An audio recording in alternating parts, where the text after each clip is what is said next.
E o presidente Jair Bolsonaro, candidato à reeleição pelo PL, cumpriu a agenda no estado de Minas Gerais. Participou de encontro com prefeitos em Betim, esteve em uma motociata em Belo Horizonte e participou de um comício na Praça da Liberdade. Quem vai trazer as informações para a gente ao vivo é o repórter Célio Camilo, ele que acompanhou tudo lá em Minas hoje. Boa noite para você, Célio. Como foi a agenda de Bolsonaro nesta quarta por aí?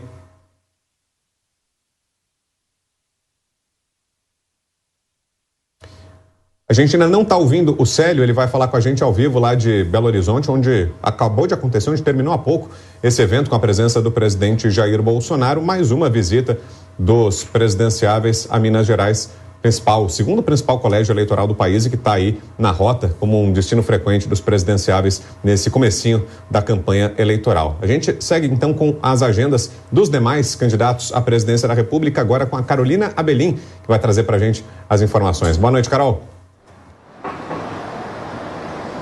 Boa noite, Vitor Brown. Boa noite a todos. Começo falando da candidata do MDB, Simone Tebet, que agora de tarde se reuniu com professores, pesquisadores da USP, a Universidade de São Paulo. Na ocasião, ela assumiu um compromisso de não fazer o contingenciamento de verbas para pesquisa acadêmica caso seja eleita.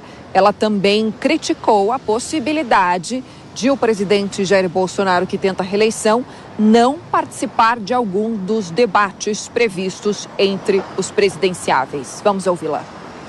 Nós temos muitas perguntas a fazer em nome da população brasileira, em todos os sentidos. Por que ele negou a vacina? Por que não resolveu os problemas na pauta econômica, na pauta social? Porque ele não fala de economia, dos reais problemas do Brasil. O Brasil voltou novamente para o mapa da fome e nós não temos um planejamento, nós não temos uma saída para essa crise monstruosa que o Brasil atravessa. Então nós não queremos mais tempo, nós queremos debate claro, olhando no olho, dizendo as verdades, podendo confrontar fake news. Então, repito, espero em nome da democracia e respeito ao povo brasileiro que o presidente não seja covarde, porque não comparecer a um debate neste momento para enfrentar o que nós, candidatas e candidatos, temos neste momento é covardia.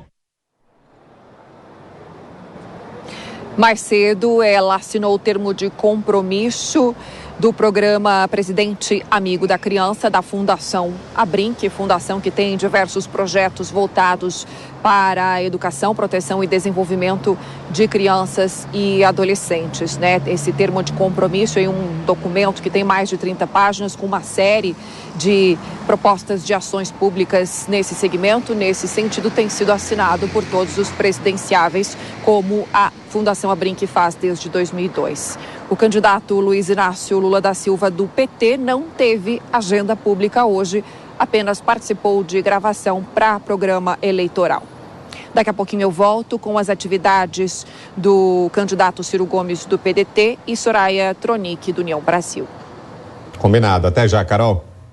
E como o Vitor Brown falou agora há pouco, o presidente Jair Bolsonaro cumpriu a agenda no estado de Minas Gerais, participou de encontro com prefeitos em Betim, esteve numa motociata também no estado e participou de um comício na Praça da Liberdade.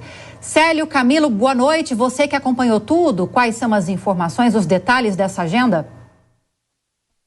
Lívia, boa noite para você, boa noite, Vitor, todos que acompanham o Jornal da Jovem Pan. Nesse exato momento eu estou aqui na Praça da Liberdade, um dos cartões postais, né, de Belo Horizonte. Mas antes de falar mais do comício que ele realizou aqui mesmo na Praça da Liberdade, passando rapidamente a agenda para vocês do nosso presidente Jair Bolsonaro, ele chegou no aeroporto da Pampulha por volta de 1h da tarde.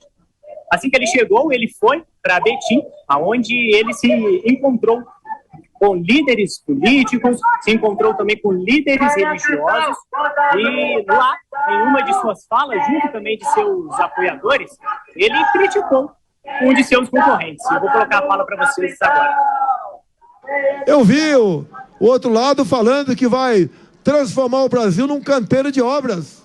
Olha, nós estamos fazendo o possível com o nosso Ministério da Infraestrutura. Com dinheiro da onde? Só o que ele desviou, o que ele endividou a Petrobras, foram quase 900 bilhões de reais. O equivalente a 60 vezes o gasto na transposição do Rio São Francisco, que nós terminamos. E como nós agora também estamos vendo aí nas imagens, né? Quando ele saiu de Betim, ele foi para a Praça da Pampulha, perto da onde ele havia chegado aqui na capital, e lá ele subiu em uma moto e fez uma motociata por várias partes de Belo Horizonte. Veio a caminho da Praça da Liberdade, como vocês podem conferir aí nas imagens, e aqui na Praça da Liberdade ele falou para uma multidão de pessoas. Em uma das suas falas, ele reforçou que no seu governo não há corrupção e disse também em esperança. Experimentamos ao longo do nosso governo algo que não se esperava para o Brasil. Botamos um ponto final na corrupção do governo. Começamos a dar esperança para esse povo. Com menos recursos se podia fazer muito mais. Mas ainda, pela primeira vez na história, escolhemos ministros sem indicações políticas. Ministros qualificados e habilitados para bem representar cada um de vocês.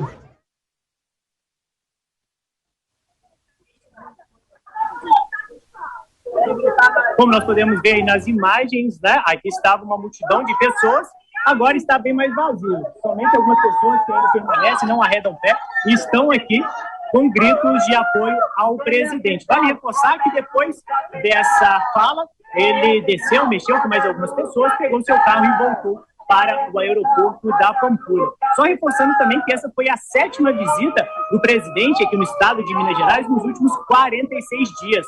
No último dia 16, ele fez o lançamento da sua campanha aqui no estado de Minas, na cidade de Juiz de Fora, cidade onde há 4 anos atrás ele recebeu aquela facada. E um último dado também que é importante a gente ressaltar aqui, que em todas as eleições o presidente que ganha as urnas aqui em Minas Gerais se torna o presidente do Brasil. Foi assim em todas as eleições, então por isso Bolsonaro também está visitando bastante Minas Gerais. E eu volto com vocês no estúdio. Célio Camilo trazendo detalhes da agenda do presidente Jair Bolsonaro em Minas Gerais, em Belo Horizonte. Obrigada pela participação, Célio. Boa noite para você. Mais uma rodada de comentários aqui no Jornal Jovem Pan. Cristina Grêmio, vou começar com você mais uma vez. Sua análise dessa passagem do presidente Jair Bolsonaro por Minas, o segundo maior colégio eleitoral do Brasil. O próprio Célio Camilo falou da importância de se realizar campanha no estado e o presidente reforçou mais uma vez que no seu governo não há corrupção e se mostra bastante otimista em relação ao crescimento que vem registrando nas pesquisas eleitorais. Olha, Lívia, o importante mesmo é que o presidente, nesse contato direto com o público, com o eleitor, ele consegue falar o que ele não consegue nas entrevistas oficiais, né? Pelo menos não na última, que a gente viu, a de maior audiência até agora, do Jornal Nacional, onde, infelizmente, os apresentadores acabaram falando mais do que ele. Nas poucas vezes em que ele teve chance de responder, ele era cortado e interrompido o tempo todo. Tanto que esquerda e direita se uniram na análise para dizer que ficou tão feio, mas tão feio para os entrevistadores, que o presidente saiu ganhando naquela entrevista. Agora, em público e direto ali, né, face a face, ele fala das realizações, ele lembra aquilo que a gente vem trazendo nas nossas análises há muito tempo, que em décadas é o primeiro governo que faz nomeações técnicas para os ministérios, e é por isso, e apenas por isso, que o Brasil está andando, apesar de pandemia, apesar de guerra, apesar de todo o contexto internacional péssimo, né, na área de economia, o governo brasileiro consegue estar bem. Então isso está acontecendo porque há uma equipe técnica trabalhando, e apesar de todas as narrativas plantadas aí pela esquerda ao longo de anos, tentativas de imputar crimes a figuras do governo, não houve nenhuma prova, não houve uma confirmação de corrupção no governo. Então a gente viu agora há pouco a própria candidata Simone Tebet falando em coragem, em seriedade, queremos isso, queremos aquilo, mas não consegue apontar a prova, onde está o erro que ela tanto quer jogar para cima do governo federal. Eu acho que o presidente, a campanha do presidente só se fortalece com essas narrativas caindo por terra e ele tendo contato com o público e trazendo as realizações do governo. E falando justamente da candidata do MDB, Simone Tebet, Constantino, nós mostramos aqui, hoje ela fez uma cobrança ao presidente Bolsonaro para que ele vá aos debates, né? O primeiro deles está marcado para acontecer já nesse final de semana, no domingo, e ainda não está confirmada a presença do presidente Bolsonaro. A Simone Tebet subiu o tom, disse que se ele não for, é covarde. Pergunto a você, Constantino, o que acha que o presidente deveria fazer? Acha que ele deveria ir? E o que é que você acha que vai acontecer? Será que ele vai ou não vai? Brown, em primeiro lugar, a formiga quer a atenção do elefante, né? Na Simone Tebet estava ali num ambiente fechado, numa universidade, né? Se ela sair na rua, é capaz dela andar 3 quilômetros sem esbarrar em alguém que a reconheça. Então é óbvio que ela está tentando provocar o presidente para que ele aceite algum debate, porque aí o holofote se vira para ela junto, né? É disso que se trata. E ela fala ali também coisas que não tem nenhuma razão de ser, né?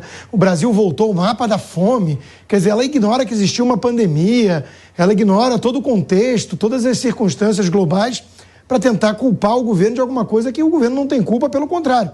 Graças aos méritos do Ministério do Paulo Guedes e do próprio governo federal, impediu-se o pior no Brasil, a despeito de governadores e prefeitos com os aplausos de alguém como a própria Simone Tebet, que mandaram todo mundo ficar em casa, fecharam negócios e tudo mais. Agora, vamos lá. O presidente, ele é o favorito, em que pese aí uma ou outra pesquisa esquisita, né?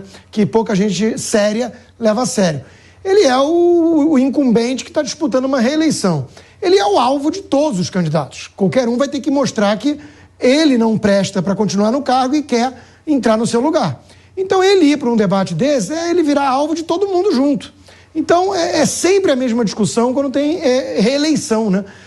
Não é uma questão de covardia, é uma questão de estratégia. Eu acho que ele tem muito pouco a ganhar. O presidente é um presidente que fala bastante, ele tem a saidinha, ele dá entrevistas despojadas. Amanhã, sexta-feira, teremos, inclusive, aqui no programa do Pânico. Ele já participou de podcasts, ele é uma pessoa acessível.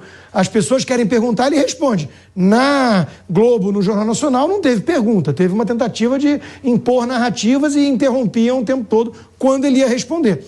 Ele não tem problema com o debate, é isso que eu quero dizer. Só que ele não tem nada a ganhar. Então, eu acho que ele realmente não vai.